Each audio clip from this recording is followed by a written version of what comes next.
मेरे चैनल पर आप लोग के स्वागत है। ये राम जी के भजन अच्छा लगे तो लाइक शेयर और सब्सक्राइब कीजिएगा और कमेंट भी करके बताइएगा। राम के नाम बड़ा अनमोल, नारायण नारायण हरि हरि बोल।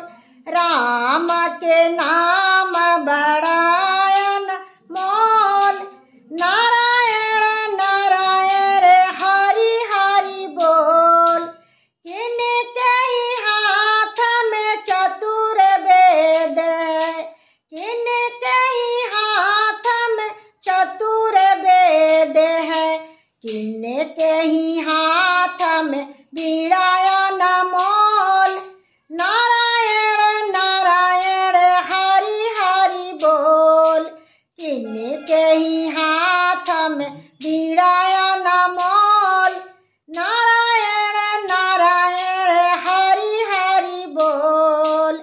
ब्रह्मा के हाथ में चतुर वेद है, ब्रह्मा के हाथ में चतुर वेद है, सरस्वती हाथ में बीड़ा अनमोल।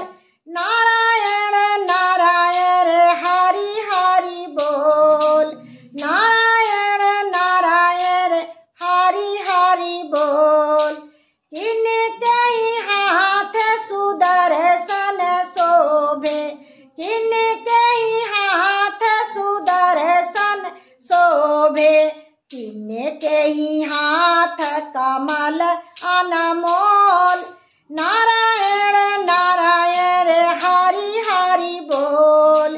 किनके ही हाथ कमल अनमोल, नारायण नारायण हरि हरि बोल।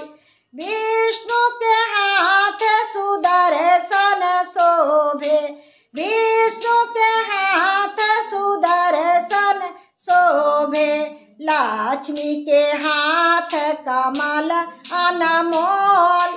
नारायण नारायण हरि हरि बोल।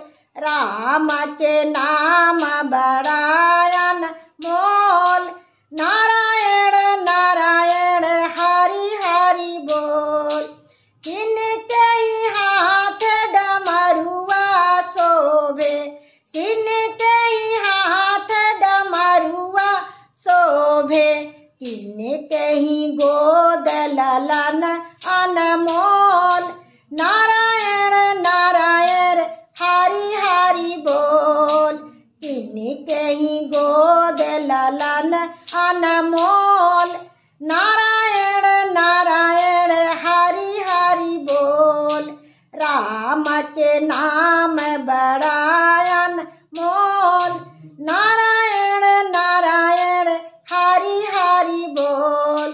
भोला के हाथ डमरुआ शोभे, भोला के हाथ डमरुआ शोभे, गौरा के गोद ललन अनमोल। नारायण नारायण हरि हरि बोल। गौरा के गोद ललन अनमोल, नारायण नारायण हरि हरि बोल।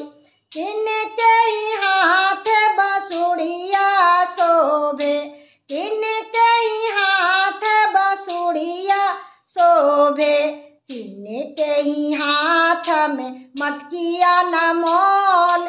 नारायण नारायण हरि हरि बोल। किनके ही हाथ में मटकिया अनमोल, नारायण नारायण हरि हरि बोल। कान्हा के हाथ बसुड़िया शोभे, कान्हा के हाथ बसुड़िया शोभे, राधा के हाथ में मटकिया अनमोल। नारायण नारायण हरि हरि बोल। राधा के हाथ में मटकिया अनमोल, नारायण नारायण हरि हरि बोल। किनके ही हाथ में धेनु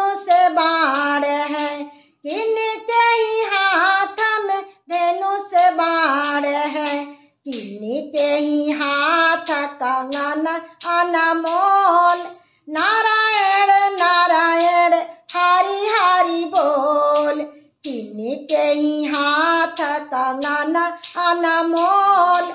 नारायण नारायण हरि हरि बोल।